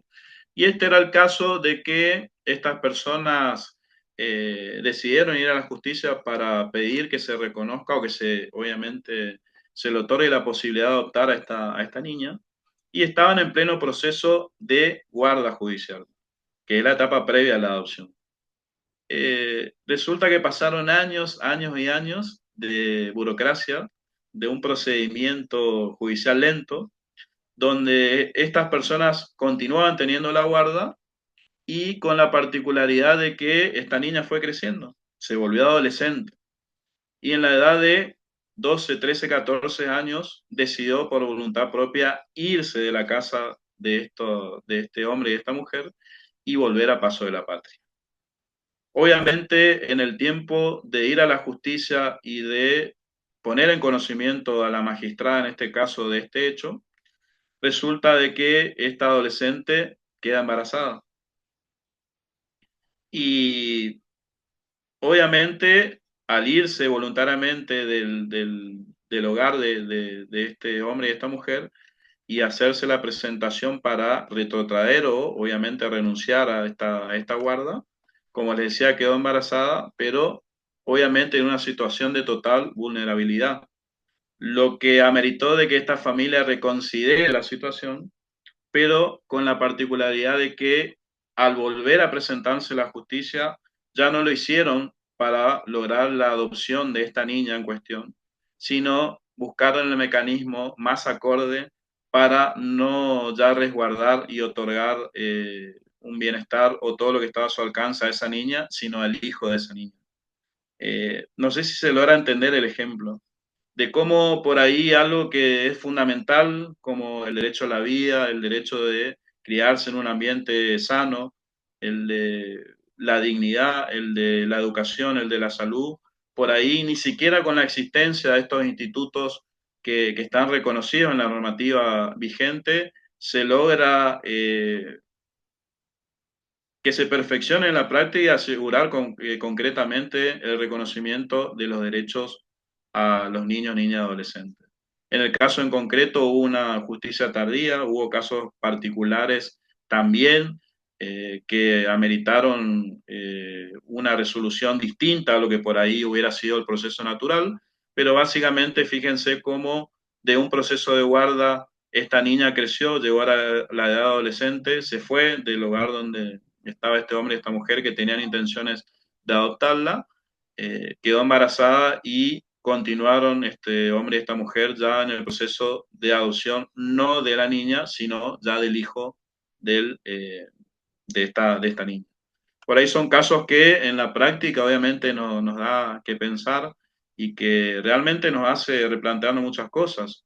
Básicamente, si estamos haciendo lo suficiente, si estamos aplicando correctamente estas instituciones que obviamente, o estas herramientas que nos otorga la normativa vigente, de la Convención de los Derechos del Niño a nivel internacional, que dijimos que tiene jerarquía constitucional, y desde la ley nacional o leyes provinciales, y obviamente el funcionamiento de los organismos tanto administrativos como judiciales en la provincia, y en nuestro rol de educadores, que me parece que es fundamental también. Siempre decimos de que la escuela o el establecimiento educativo, sea cual sea, es la segunda familia de todo niño, niña y adolescente, y me parece que en este caso es nuestra principal función o tarea, en la medida de nuestro alcance, asegurar de que estos derechos que todos los conocemos, que sean respetados y que cada niño, niña y adolescente pueda criarse y desarrollarse de la mejor manera. Quedo abierta a cualquier consulta, cualquier pregunta.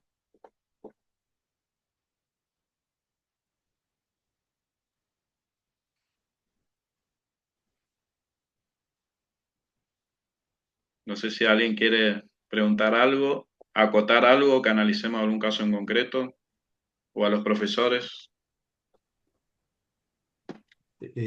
¿Algunos chicos tienen alguna pregunta? Aprovechen ahora. Va en tema de examen lo Hola, que acabo de profes. explicar. Sí, Soy Fernández Ángeles. adelante. Ah, no, estoy por la calle, por eso no prendo la cámara. Pero sí estuve atenta escuchando y quisiera saber, ¿no? Ahora que ya han cambiado las leyes, ¿este proceso se puede realizar más rápido o en qué se debería trabajar, ya teniendo en cuenta que las leyes ya están establecidas?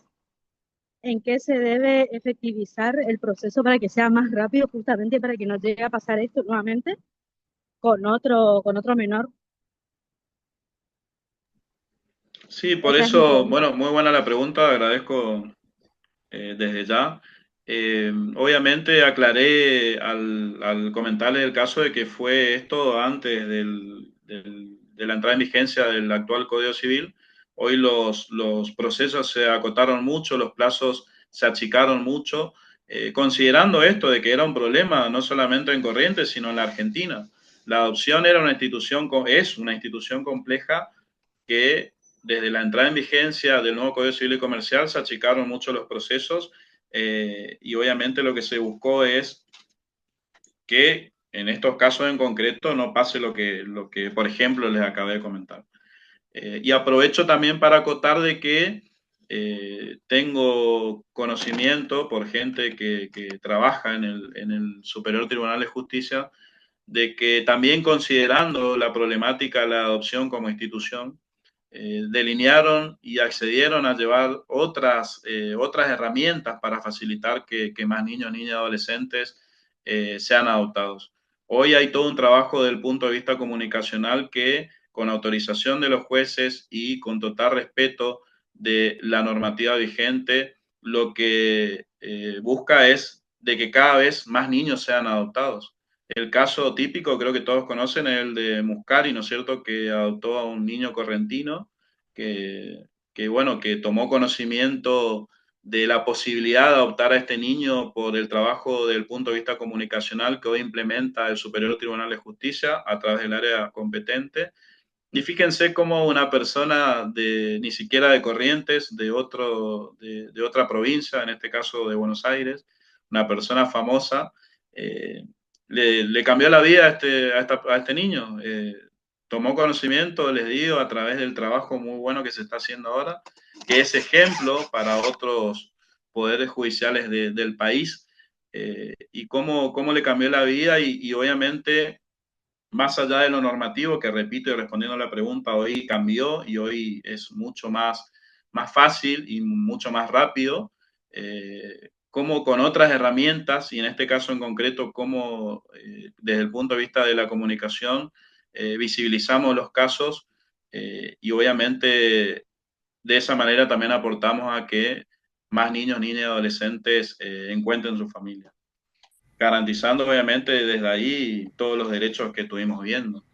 Y en cuanto también, ya hablando de la adopción propiamente dicho, el 80%, y esto es estadística, de las personas que están inscritas como en el padrón de adoptantes, busca adoptar niños de hasta 2 años. Es decir, si ya tiene más de 2 años, por ahí ya, a medida que van creciendo los niños, niñas o niñas, se va dificultando un poco más que encuentren familia porque, les repito, el 80% quiere adoptar chicos de hasta 2 años, y tiene más de 2 años por ahí, ya se rehúsan o renuncian a esta solicitud de poder adoptar. Y lo otro que también es un problema hoy es el tema de los hermanitos. No se dan una idea de la cantidad de chicos que son hermanos de un número de 2, 3, 4, 5, que hoy van a la justicia y le piden que no los separe, de que encuentre la justicia y encuentren los funcionarios judiciales la posibilidad de que se mantengan en un mismo núcleo familiar, lo que obviamente entenderán es bastante complejo y difícil. Pero obviamente se está trabajando del Poder Judicial, por lo que le digo en estos aspectos que tengo conocimiento, y también la normativa ha evolucionado. Obviamente queda mucho por hacer en la práctica, más que nada, y en considerando los casos en concreto. José, acá tenemos unas consultas en el chat que Sí. preguntan cuál es el motivo por el cual quieren adoptar a los menores de 2 años y no a los más grandes. Y en realidad es por una cuestión que entiendo yo que por el tema de la crianza, ¿no es cierto? Seguramente esas personas entenderán de que va a ser mucho más fácil criar a un bebé, para que se entienda, que a un niño de mayor edad. Y más con todo lo que sabemos y entendemos que sufren estos Con la chicos, ¿no es situación de cierto? vulnerabilidad con la que Con cada vienen. situación de cada uno de ellos y obviamente es una cuestión que creo que tiene que ver con eso, es decir, de criar o, mejor dicho, lograr adoptar a bebés para que sea, entiendo, y lo digo entre comillas y que nadie lo toma mal, sea mucho más fácil la crianza que a un niño, obviamente, de mayor edad. Creo entender que es por eso. Pero esto es una cuestión estadística sin entrar a decir que es la única causa. Entiendo yo, y esto es una opinión personal, que tiene que ver con eso.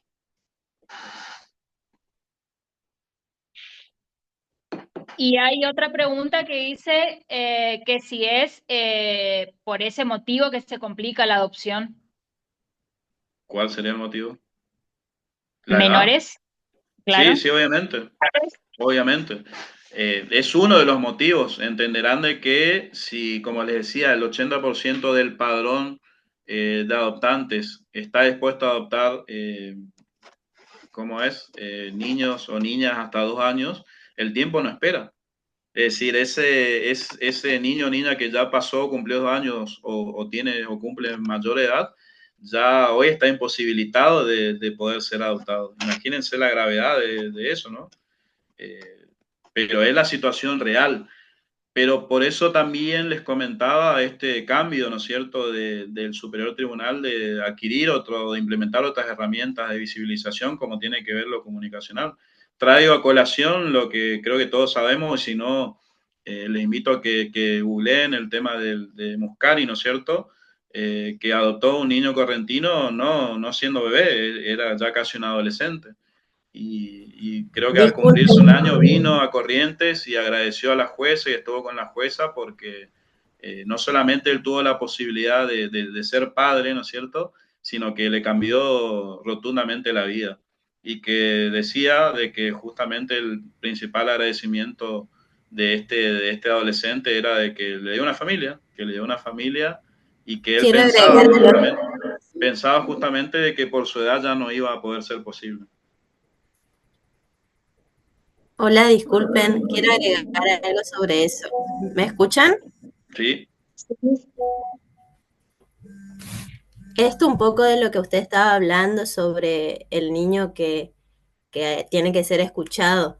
Él mismo contó, Muscari, que, que su hijo explicó que por qué le eligió a él como papá, que él decía que quería ser papá, sin embargo, hubo otras personas que decían que querían un hijo y que él sentía que era como algo de posesión.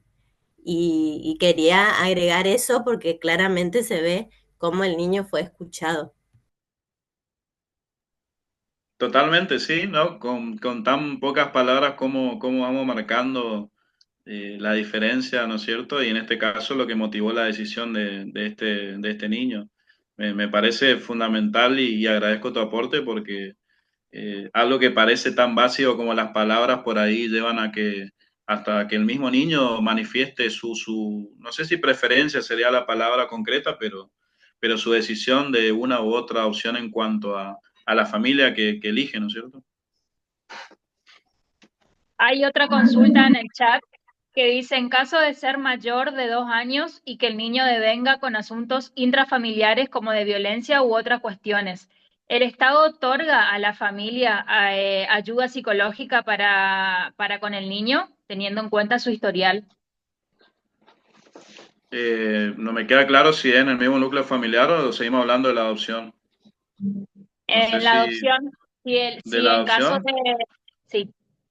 Siempre, obviamente, el Estado, ya sea desde el punto de vista o de la esfera judicial como eh, administrativa, va a buscar en estos chicos que ingresan, obviamente, al sistema judicial o administrativo y que culminan con una adopción, hacer un seguimiento y obviamente siempre va a ser brindada cualquier tipo de asistencia si así lo ordena el juez que intervino en la causa de adopción. Si amerita de que obviamente ese menor o la familia necesita algún tipo de contención o apoyo, lo va a ordenar, pero tiene que ser obviamente considerando el caso en concreto y tiene que estar ordenado judicialmente. Pero respondiendo más la pregunta, no es que se termina con la adopción, es decir, con el otorgamiento de la adopción y la justicia se desentiende.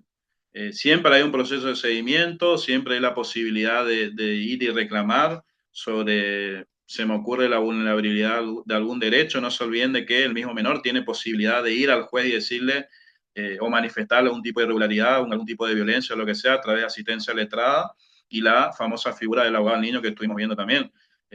Ya no es solamente lo que digan los padres adoptivos en este caso, sino cómo se siente el menor también y la posibilidad de que incluso el mismo menor pueda concurrir a la justicia y pedir incluso que se revoque la adopción también.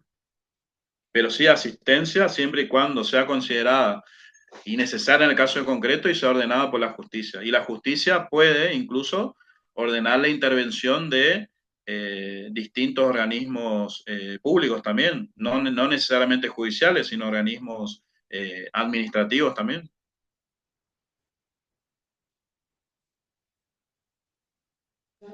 Quería hacer aportar también a lo que decía el doctor.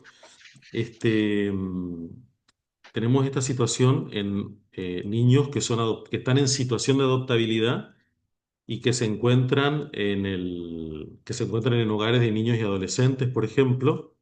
Yo estoy a cargo de la Dirección de los Derechos de la Niñez y la Familia, que no es el organismo de protección del que estaba hablando el doctor, que es el DIPNA, es el organismo de protección, pero en la Dirección de Niñez nosotros tenemos a cargo eh, el, relevar, digamos, tomar la demanda de adopción que hacen los adultos, las parejas o personas solas, digamos. Y en ese proceso hay una serie de documentación que se solicita, documentación que solicita el RUA, que es el Registro Único de Pretensos Adoptantes. Se toma primero toda la documentación que trata de garantizar que esta persona es un adulto responsable, que no tiene causas penales, que tiene buena conducta, que tiene una cierta estabilidad. No se pretende que la persona tenga mucho dinero, lo que se pretende es de que no sea un ámbito que otra vez sea de fácil vulneración por cuestiones económicas. Y luego que se toma esta documentación, pasa un proceso donde visita la trabajadora social y hace una serie de entrevistas, entre 2 y 3 entrevistas en el domicilio de la persona o la pareja, y luego pasa a una instancia con la psicóloga o psicólogo, en el que también se evalúa si las expectativas, si están en condiciones. Estas evaluaciones deben ser renovadas todos los años. ¿Por qué? Porque muchas veces nos encontramos, ¿y por qué son necesarias las evaluaciones? Porque muchas veces nos encontramos que hay personas que quieren tener un niño por una cuestión aspiracional, por una cuestión de que se imagina una familia de determinadas maneras, se acomodan las expectativas respecto a a cuáles son las situaciones en las que han vivido determinados niños y también porque a veces hay cambios dentro del grupo familiar que provoca que cambie además los intereses de adoptar o no. Esto se hace en la dirección de los derechos de la niña y la familia.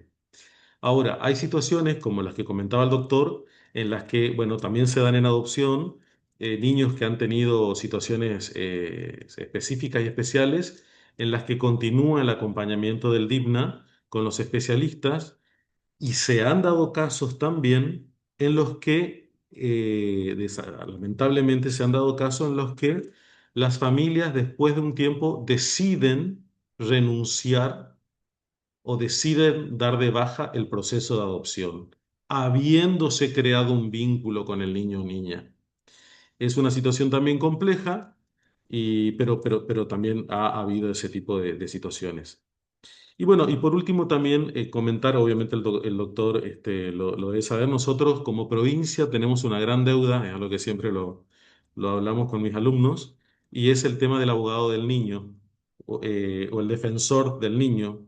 Es una de las figuras, fíjense que la ley de adhesión de la provincia, la que mencionó el doctor hoy al comienzo, eh, empieza adhiriéndose a la ley 26061 y luego casi 2/3 de la ley habla acerca de el defensor del niño y el proceso para su selección, que es a través del Senado, va.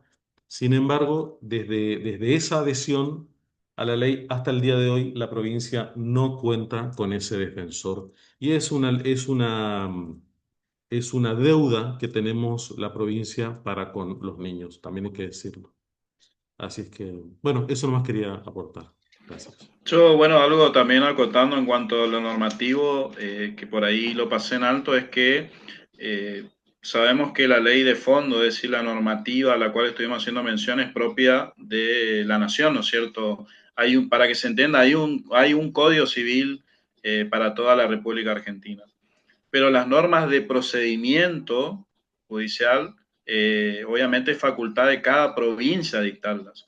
Y hace no mucho la provincia de Corrientes cuenta con un procedimiento, una ley de procedimiento para los procesos de familia, que obviamente incorpora distintos institutos, como bien decía el profesor, del abogado del niño, que lamentablemente hasta la actualidad no ha sido implementado de manera correcta. Pero hoy tenemos también un código de procedimiento para los procesos de familia que está vigente para la provincia de Corrientes.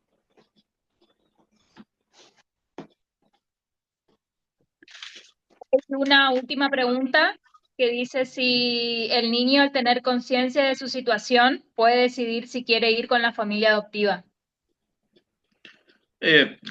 Tiene que ver con el derecho a ser oído, es decir, hoy, como también lo citamos en el artículo referente a la adopción, el niño tiene que ser oído siempre, siempre tiene ese derecho y debemos garantizar esto de que sea oído y que manifieste su intención, ¿no es cierto? O su preferencia incluso. Pero como les decía y en el ejemplo que analizamos al hablar de esto del derecho a ser oído, va a manifestar su intención, su opinión, va a ser considerada, pero no significa que hay que hacerle caso porque sí. Siempre lo que se va a buscar es lo mejor para ese niño, respetando el principio fundamental del interés superior del niño. Pero obviamente va a ser oído en cualquier etapa del proceso y en cualquier situación que se esté discutiendo sobre aquellos aspectos que lo afecten de alguna u otra manera.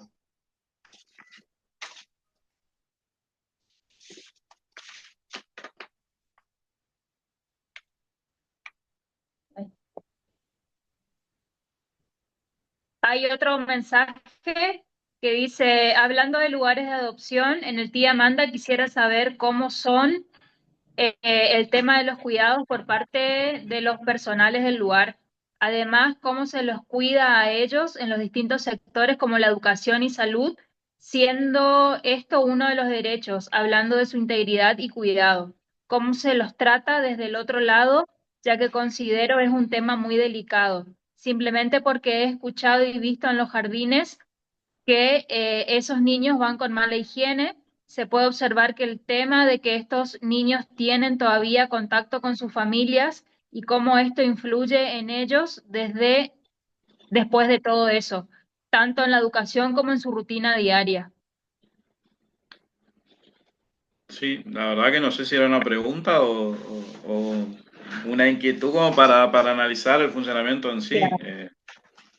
Para mí queda pendiente eso como para ver, no sé, me ofrezco a poder buscar información o no sé si es posible coordinar algún tipo de visita, lo podemos trabajar en conjunto, me pongo a disposición de eso, pero la verdad que no tengo conocimiento, no tengo conocimiento. Seguramente el trabajo que hacen tendrá muchas cosas buenas y otras cosas que habrá que ajustar, pero personalmente no conozco el funcionamiento, pero me pongo a disposición para colaborar con usted y analizar la posibilidad, no sé si será factible algún tipo de visita o de tener algún contacto con algún referente o autoridad como para poder sacarnos las dudas, ¿no es cierto?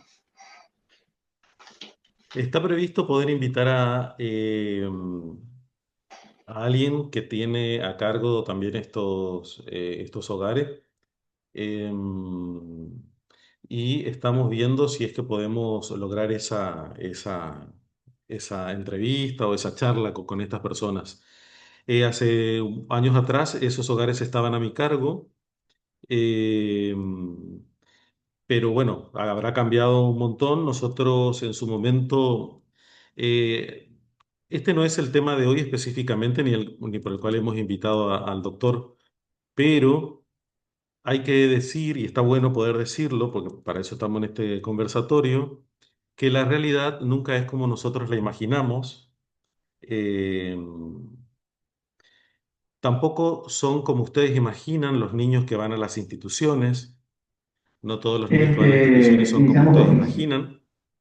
Este, Existe, por lo menos hasta el momento en el que estaba a mi cargo, tres grandes problemas que yo lo traté con todos los jueces de menores en una reunión que tuve con ellos. Tres grandes problemas que tienen hoy las instituciones o los dispositivos que albergan niños y niñas y adolescentes. Por un lado, esas residencias están, se internan a niños que tienen problemas psiquiátricos o problemas con adicciones, es decir, niños con enfermedades mentales. ¿Sí? Entonces ustedes van a encontrar en esos hogares niños que tienen algunas psicopatías o que son adictos, que tienen abstinencia o que tienen diagnóstico de esquizofrenia o diagnóstico como ha pasado, como hay un niño que tiene diagnóstico ¿cómo se llama? Bueno, no me acuerdo ahora. Entonces, por un lado, el gran inconveniente tiene que ver con institucionalizar en esos hogares niños que tienen problemáticas muy específicas, que son problemáticas psiquiátricas. No digo psicológicas, psiquiátricas. Por otro lado, el otro gran factor problemático que enfrenta esas instituciones es la gran cantidad de niños que están siendo institucionalizados aún. Esto significa que los dispositivos tienen una gran cantidad de población de niños y adolescentes. Y el tercer factor es la gran cantidad de tiempo que permanecen esos niños en el lugar. Es decir, excepcionalmente un niño hoy debería estar institucionalizado 90 días, 30 días y excepcionalmente con una situación X, 90 días. Pero hay niños que están hace más de 9 años y más. Y hay que ya son adolescentes, que por lo tanto no se encuentra familia, no se encuentra alguien que quiera adoptarlos y demás. Estos tres factores, cualquiera que haga hoy una tesis va a encontrar esos tres factores. A mí me llevó desde el 2010 que trabajo en la dirección de niñez y hasta el 2022 he tenido contacto e intervención en esas instituciones. No siempre fueron de absoluta responsabilidad mía, pero durante un tiempo lo fueron. Y esos son los grandes problemas que he hablado, que he tenido que hablar con los jueces, eh, porque se convierte en el centro explosivo del déficit del sistema. Ustedes están sabiendo lo que es un sistema.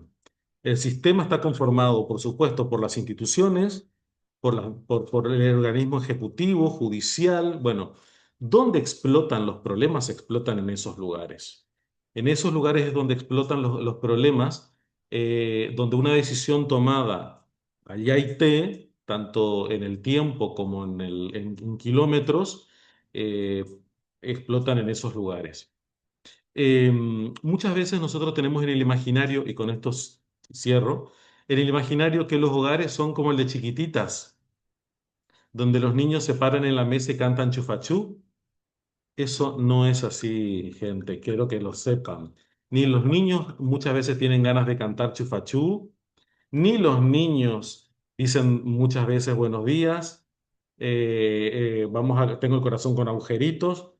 Hay toda una realidad distinta, vienen de familias, en la mayoría de los casos, quebradas, vienen con problemas psiquiátricos, tienen que compartir niños que no tienen problemas psiquiátricos, situaciones con otros niños y adolescentes que sí lo tienen, y eso genera una dinámica institucional que es muy fácil opinar desde el escritorio, muy difícil de llevar desde la práctica.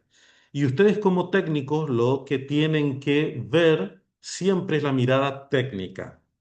Quitarse, como les suelo decir a mis alumnos, de la opinión de Doña Rosa y empezar a ver desde variables y desde miradas como las que nos trae hoy el doctor con el tema de los derechos, los procedimientos, y él hoy estuvo hablando mucho de los principios, ¿sí? Bueno, nosotros en estas materias y en estos conversatorios estamos tratando de que puedan incorporar esa mirada técnica como para poder analizar más allá de la opinión de sentido común, más allá de una mirada sesgada y más allá de una mirada de mi cultura, ¿sí?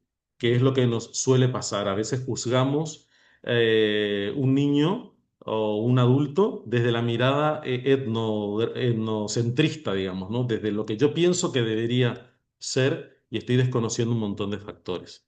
Pero básicamente tiene que ver con esto, los tres grandes problemas que tienen los dispositivos y vamos a hacer lo posible para invitar a las personas que tienen a su cargo esos dispositivos para que podamos charlar con ellos.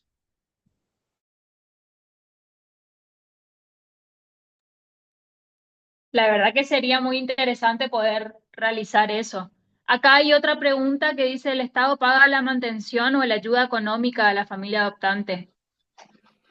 Eh, bueno, respondo y en parte por lo que me compete hoy en la función que ejerzo, hay determinadas asignaciones que se reconoce al trabajador y a la persona que adopta. Es decir, hoy en el ámbito municipal, para dar el ejemplo, aquella persona que adopta es beneficiada con el pago de una asignación por adopción y después, obviamente, también al incorporarse a ese núcleo familiar, ese niño, niña o adolescente, va a ser beneficiado con el pago, obviamente, de ayuda escolar y determinadas asignaciones que le correspondan. Pero para ilustrar un poquito, en el ámbito municipal se paga una asignación por adopción, es decir, que se reconoce esto de manera económica y que tiene como objetivo, obviamente, colaborar con la satisfacción de las necesidades del adoptado.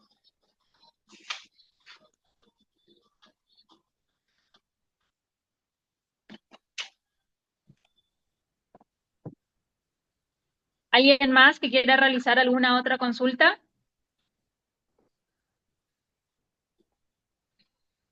Me parece que vamos a organizar otra charla sobre adopciones. Está prevista, vamos a invitar ¿Está previsto? está previsto, vamos a invitar a Sí, la doctora Luz Ríos. hay hermosos temas para hablar.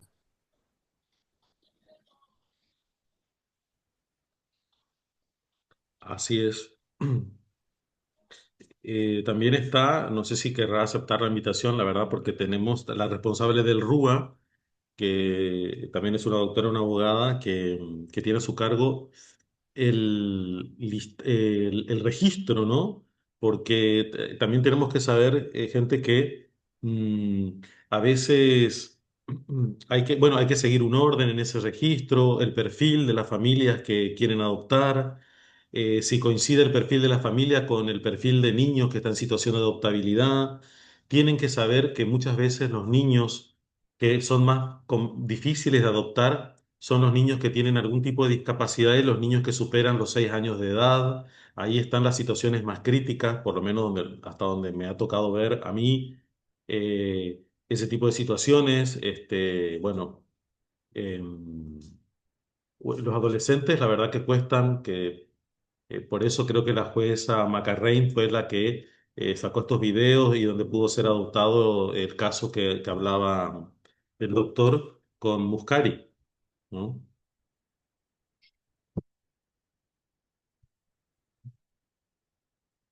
No sé si hay alguna otra pregunta.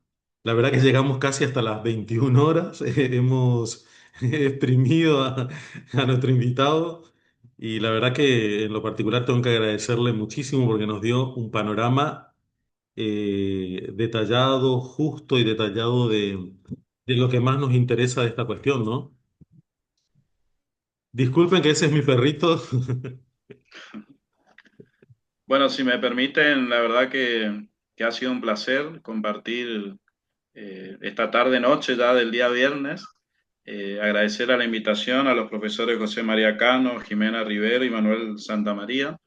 Eh, Espero que haya sido útil, que no sé si en cuanto al contenido, pero siempre que me toca hablar de determinado tema me interesa más dejar algunos disparadores, como creo que ocurrió con el tema de la adopción, para que lo sigan trabajando, ¿no es cierto?, en la currícula o bien ya de manera personal incorporando información.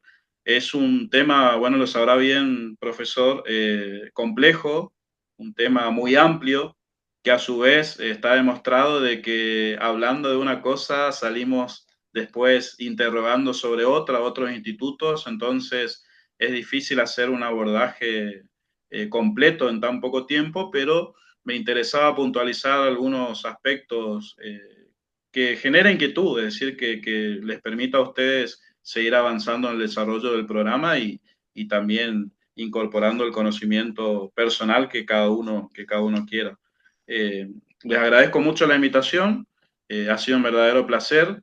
Les agradezco por el respeto, por la atención, por las buenas preguntas que hicieron, que demuestra de que estuvieron plenamente atentos.